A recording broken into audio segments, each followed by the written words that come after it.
By the time I hit my 50s, I'd learned a few things, like how family is precious.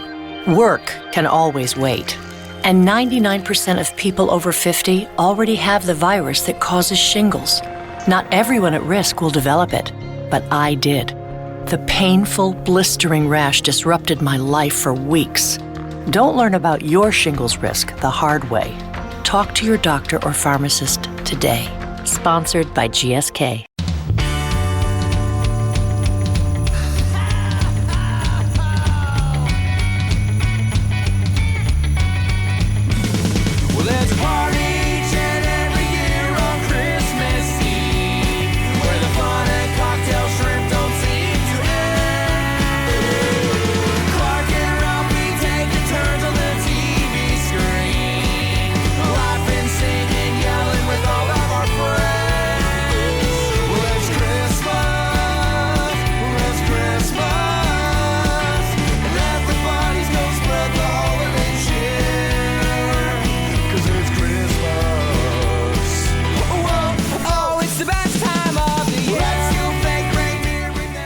Dylan. Hey Matt, were you a big Jonas Brothers guy, or like that was after your time? That was like way after your time. Yeah, on the I Disney grew up Channel. with a bunch of Joe Bro sisters. Yeah, who like went and saw them live and all that stuff.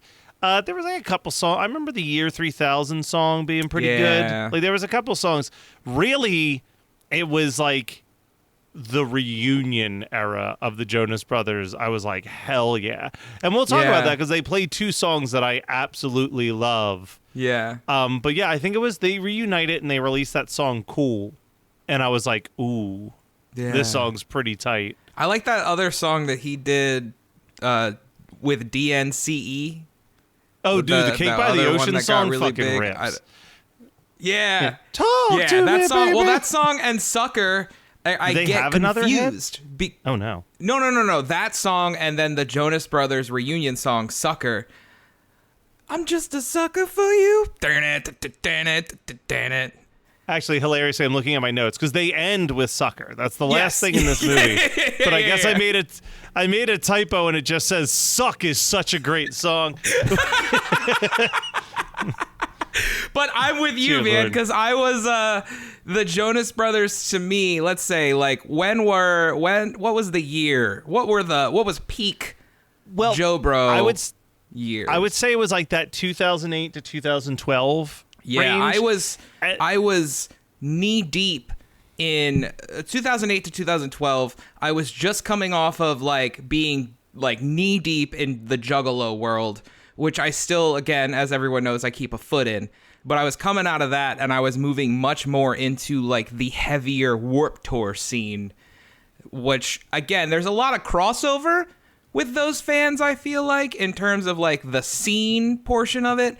But I think Joe Bros came out at a time where I was like, psh, lame, like, oh, pretty boys. But I'm with you. I'm like, I am all in on their resurgence.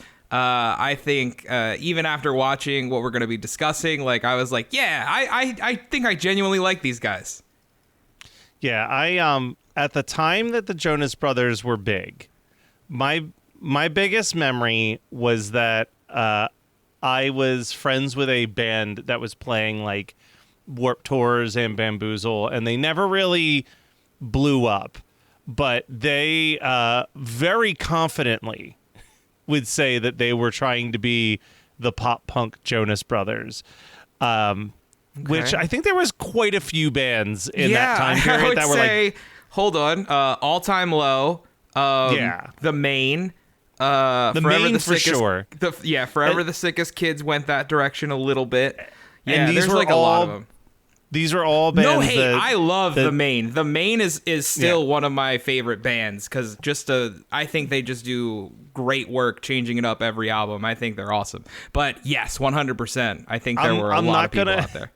I'm not going to say who the band was, just, trying to be respectful. But I am going to play tell me you off a air clip. because I definitely want to know. I'm going to play you a clip of one of their songs. And they had a big enough MySpace following that someone listening is going to know who this is. And they're going to pop when they hear this. Okay.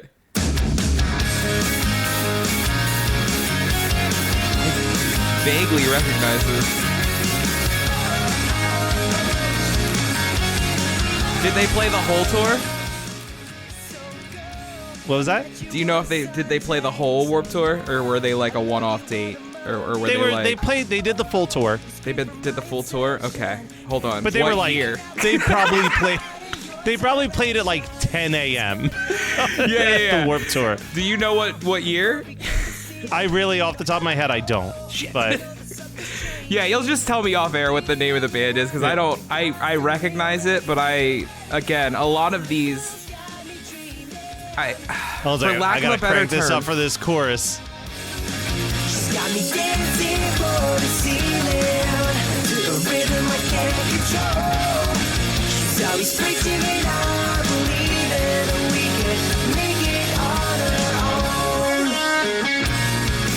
I would have jammed the shit out of this back in the day. I mean, honestly. they're I don't know why I'm like being coy about it. The band was called Racing Kites.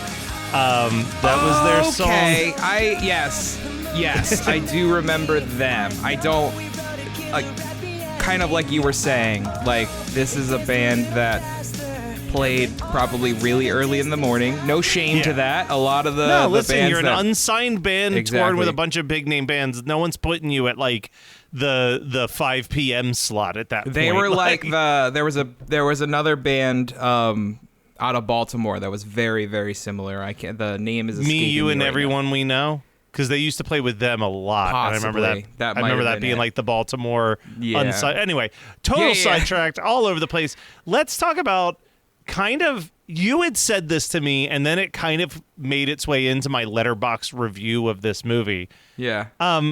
This is a Muppets movie. Yeah. This is a Muppets movie where the 100%. Jonas Brothers are the Muppets. Yup. Like, That's all it is. Throughout the entire movie, and I would argue that the Muppets, especially the newer ones, did this as well. The cameos are almost like 5 years too late. yeah. Where I'm like the famous people that they got were famous on like sitcoms 5 years ago, and that's kind it's of the people same. who are like trending downward, but you're still Yeah. like, I know that person. Yeah, that's like the kid from Modern Family showing up at the end of the first newer Muppets movie, where I'm like, wait a minute, like we're a couple years, or not even like maybe that show is definitely on its way out. Yeah, it was. I was like, I know that kid, and I don't know where. Yeah. But yeah, I mean, this is a lot of fun, and we start it's a ton off. of fun. It's so fun. First of all, if you didn't watch this over the holiday season, you should watch it. Yeah. Next year for sure. This Yeah. is probably. While I'm not going to put this in like that category of like some of those heavy hitters. Yeah. This No. is this early at the time that we're recording this. It's the day before Thanksgiving. Yeah. And This is prime, almost like this could be background noise, like decorating while you're doing stuff. Like this is prime. It's on TV and you are just whatever. And it's great for sure, but for that. But I'm willing to predict. We've got a couple more things that are still dropping. But right now this feels like this is going to be the best new Christmas content of the year. It just has a fun sense of humor. It's a low bar this year, man. Dude, I was gonna say, of all the stuff I've mostly listened to, this definitely stands out. There's even a song or two on here that I'm going to add to my playlist. Dude, might be able to we'll guess get into that because this is some a of them. musical. Yes, they this is a break into musical. songs quite a bit. But this starts off with Will Ferrell, slowly becoming the king of Christmas. I love Just- Kid Will Ferrell is my favorite version of Will Ferrell. Yeah, and he's he is prime. He is the biggest Jonas Brothers fan. Yeah. And he is just losing it. And I love that we have Will Ferrell's real life family in this movie, his wife and his 3 sons. And he is just going on and on about how in front of his 3 boys, how the Jonas Brothers are the greatest set of boys he's ever seen. And it's like he's just worshiping the Jonases. And then we go to the concert that he's very excited to go to, and we hear Like It's Christmas. Absolute banger. When people say that there's been no modern Christmas hits in years, like, that's just because the radio ain't playing them, because Like It's Christmas by the Jonas Brothers, this song rules. Yeah, and it shows up in mean, a lot of stuff. Like, this is in Dash and Lily and some other stuff. It does show up in a lot of stuff. And I mean, honestly, I think I think the radio is playing it. I think just people get so caught up in the same songs that they do hear every year that they forget that these songs are played. I've heard this played in department stores and on the radio before. And it's a good song. It's kind of up there with what is the song that you said you wish that got as much play as All I Want for Christmas Is You, the Kelly Clarkson song. Oh, Underneath the Tree. You'll still hear Underneath the Tree, but not. You'll hear Underneath the Tree once for every 7 times that they played Mariah Carey. Exactly, 100%. But these songs are definitely getting played. And I think, again, like, guys, yes, I find Christmas radio nostalgic. I do. Like, I listen to my car radio more during the season than I do outside of the season. But even then, guys, come on, like radio's dead. Like, yeah, I hate to say but I almost, like, I would almost rather Christmas radio be like an oldie station where they don't play anything past like 1970 than like the hodgepodge of modern and old, which I know contradicts everything I'm saying about how there's no modern classics, but like if you're going to the radio to listen to Christmas music anyway, like it should sound know what like, you want to hear. Oh, there's no place like home. Like that's what I want. The newest thing I want to hear, and it's funny because this is rather new, but the newest thing I want to hear is Bublé doing old songs like that. But that counts into that old that we're talking about. Yeah. But we go backstage, we see the Jonases. I forget which one says it, but one of them's like, I can't believe Will Ferrell was out there again. Yeah. I kind of want to go to a Jonas Brothers concert, though. Like, this really did make me want to go to a Jonas Brothers concert. Like, I could get behind this. And credit where credit's due. Like, I realize, I saw an article the other day that made me laugh. That was like, Ariana Grande proves that pop stars can become actors. And it's like, she was an actress first. Like, yeah, 100%. Like, she was an actress way before she started making albums. Yeah, but like the Jonas Brothers, we know a obviously guy that grew up that on recorded TV. Almost 10-hour documentaries about her acting career before. Sure. Boy, do I. But like the Jonas Brothers obviously came up on television, which is great because they are like good actors in this. It's not like we've seen shit like this where it's like we're going to give this pop star a Christmas movie and it's like the most awkward, stilted deliveries. But like there's actually like a script and a storyline. And what I like about this special, right, is I think in the hands of like if this was like One Republic or like any other band, the storyline there would be no storyline, right? It would be like a series of wacky events while they're on tour from Christmas. But like this one is so much more about like, hey, you guys have stopped being brothers and become business partners. And like the Christmas miracle here is to remind you guys that even though you're in this business arrangement as this band, that you're still brothers and you still love each other and like Christmas together is important. And like I love that. I love that is the message of like you are still family even if you're in a contract with each other ostensibly. And we get this song where they're all trying to decide what they're going to do that night, and we get this song Best Night of Your Life. This song fucking rules. Oh yeah. That opening. This song reminded me of some of those early songs on Anna and the Apocalypse. Yes. The opening, that like beginning guitar. Yeah, it's pretty great. It's great. And there is a really funny line where he says something about like, tonight's going to be fire. And the other brother interrupts the song and he goes, don't say fire. You're 36 years old. like there is these really funny, probably the part that made me laugh the hardest in this whole thing is, I want to say I truly can't tell the Jonas Brothers apart, but I think it's Kevin Jonas. Kevin is I hate saying this because the movie literally like kind of, he's the least famous one. Yeah, exactly. Like, so it's Joe is the famous one. Like Joe is the biggest one. Nick's the one that dated Miley, I believe, and then there's Kevin. And then there's Kevin. Is Kevin who's the one that ends up talking to Santa Claus? That's Kevin, right? I think so. Yeah. Yeah. So Kevin talks to Santa Claus, who's played by one of the actors from Modern Family. Yep. Whose name I'm blanking on. Yep. And Santa decides... Sorry, man. Santa decides the best way to create this Christmas miracle for the Jonas Brothers is to blow up the airplane in which they were going to use to fly home. And there's this amazing scene where the Jonas Brothers show up at the airport the next day, and there's just this burning wreckage of a plane in the window behind them.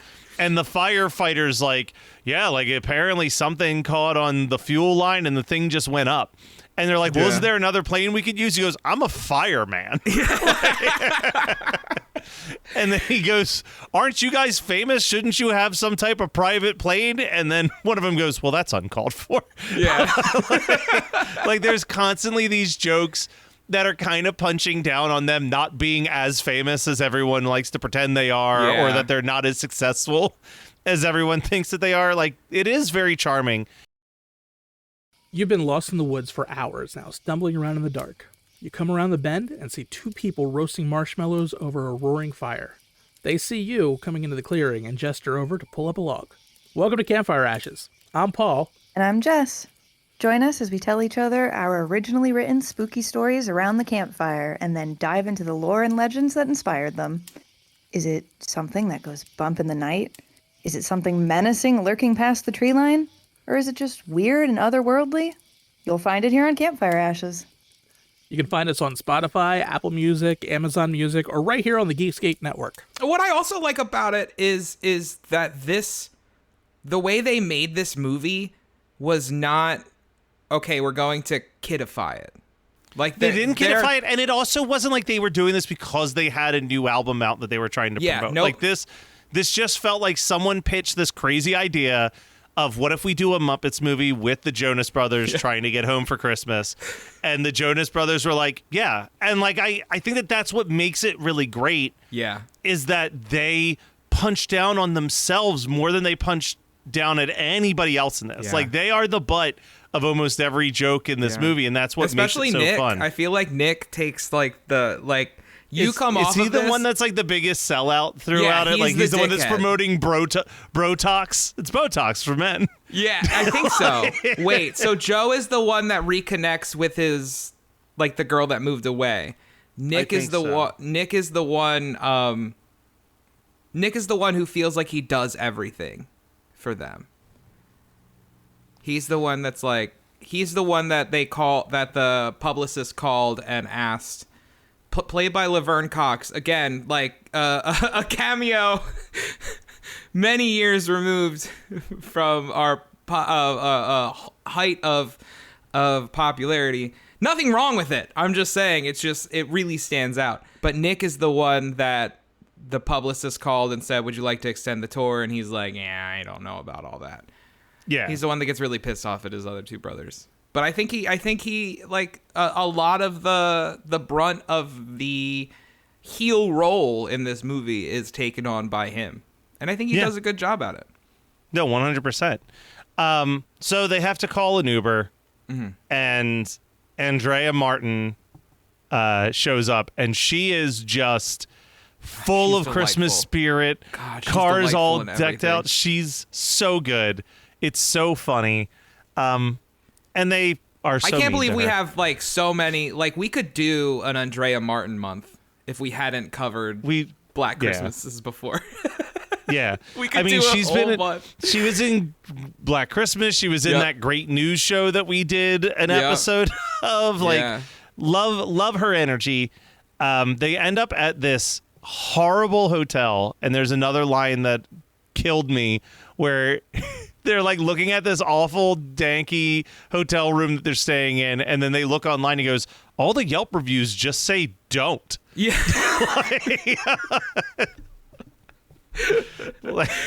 And we've definitely all been there. Yeah. Been fairly recently. Oh no. But I think I've talked about my murder hotel experience already, but I believe you have. yeah. But then we get this subplot where I think it was Nick.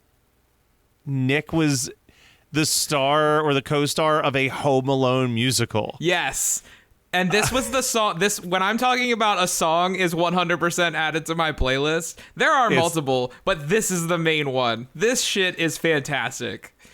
And like, yeah, to he's the point performing where it with who is the pop star that supposedly played Kevin? Pop star that played Kevin was, or no, it's Ethan. His name's Ethan in the show, in the movie. Okay. And he was the star of Dear Evan Hansen, like the original, like the Broadway version. Broadway like star, apparently, like insane, very popular on Broadway. Apparently, he played opposite Jennifer Lawrence in that movie No Hard Feelings.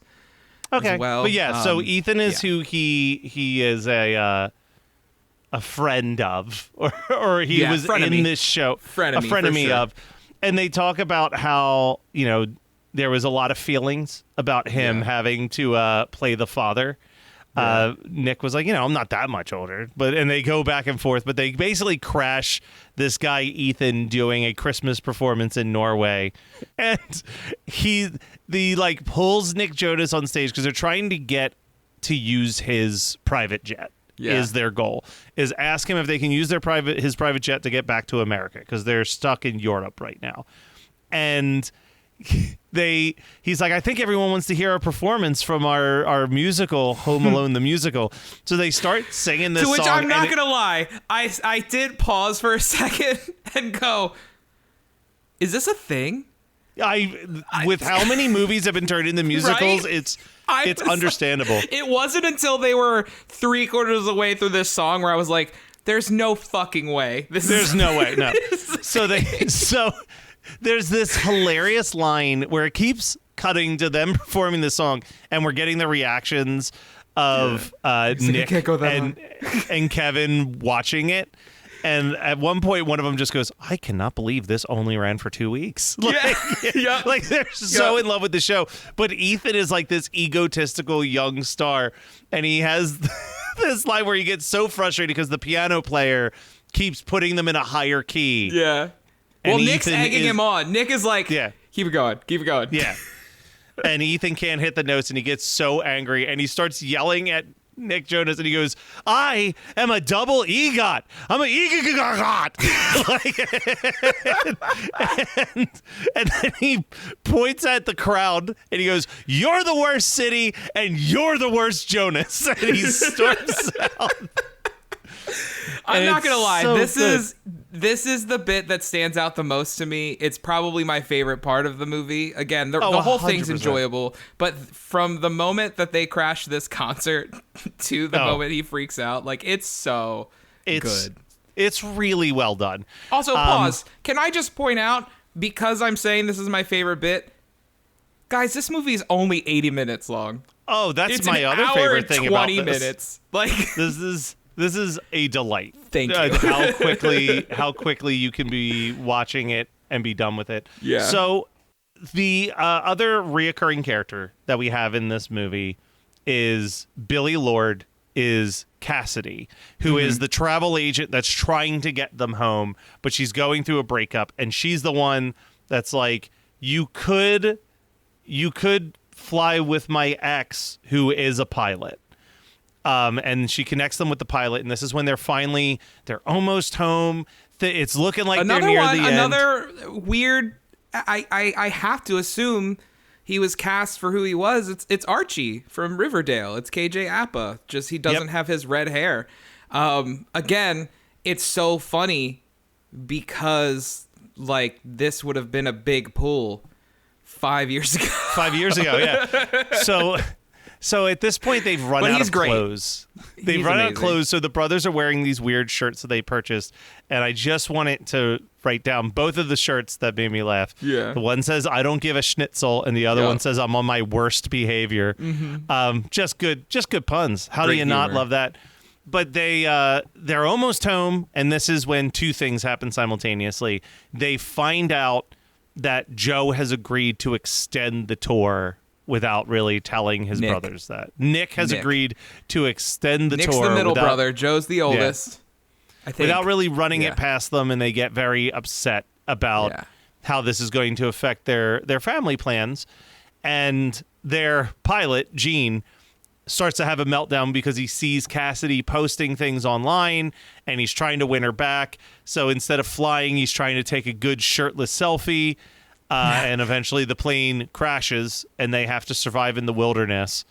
And this is when Santa comes and kind of gets frustrated that they're not figuring out the lesson and just kind of spells it out for them eventually. Which I just want to say I was wrong. Kevin is the oldest. Kevin's the oldest at 38, the least known of the Jonas Brothers, just so we can put that in our head.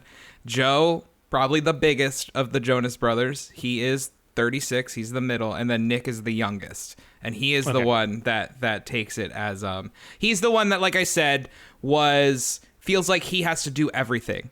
He feels like he has to take on all the roles, and that's why he first denied them doing the follow-up tour, and then said, "Hey, we'll do it." And then that's what's leading to this storyline after the plane crashes. Yeah. All right. No, that makes sense. Well, I don't remember what happens after this point. Santa drives them, and I think they find a flight. This is the problem with I watched this a week ago. But Santa drives them to like an airport, I believe, and they're able to finally book a flight. Yeah, they're attacked by wolves at some point. Well, Santa saves them from the wolves. I remember that much. And they're in a pickup truck. Two of them are in the back. And I think Kevin is the one that, or not Kevin, I think Nick is the one that's in the front seat with Santa. And he basically says, "Hey, stop, so I can get into the back seat."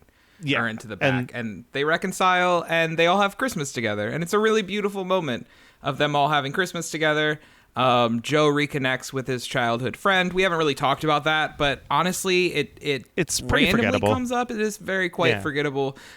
His main storyline is that Nick and Kevin keep picking on him for basically being a womanizer, for just kind of hooking up with people and then forgetting their names and moving on.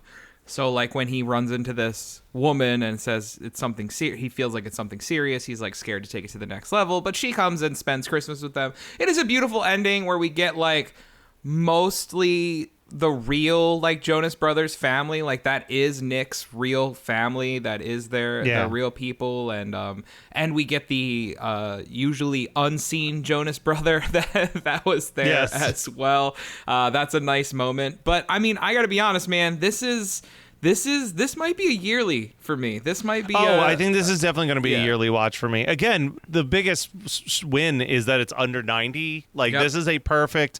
It's got good tunes. It's got good jokes. It's got good cameos. It's a perfect and a Kenny G cameo. Throw it We on didn't while even you're talk doing about the something Kenny else. G cameo at one point. Kenny G pops up playing sax during Coming Home This Christmas. The soundtrack is pretty fantastic. I think if I have to say anything negative about it, the only thing I felt weird is there was something off with the ADR of the music and the performances in the movie. I think music videos and musicals in general, you have to ride that line of obviously these people aren't singing right now on camera. They might be, but what you're hearing is a pre-recorded version of it. And I felt a lot of the times their mouths and the way that they were moving did not match up with a lot of the music that was happening. But if that's my only complaint, I mean, great. This was a lot of fun. This was a ton of fun. And we get Will Ferrell again at the end. We're bookend it by Ferrell. You can't ask for more. And they close out with Sucker. I'm just a sucker for Sucker you. for you. Man, that song rips. It's so good. Yeah. All right. Well, Dylan. Yeah, I was gonna say anything else in your notes that you're no, that stands out? We got through all of them. I wish I had written a better plot summary. I'm with it. I think the only thing is, I think we both nailed it. It is a Muppets movie with the Jonas Brothers as the Muppets, and I really enjoyed it. So no I complaints. Can't wait to zero complaints from us. Go watch Jonas Brothers Christmas, or Very Jonas Christmas Movie is what it's called. So that's what it is. And we'll be back next week with more new Christmas content. Great. Whoa, oh, whoa, oh, now we won't stop till the big ball drops on New Year's. Have a happy holly, have a great, great, great holly, have a merry, merry, merry, merry, happy holiday.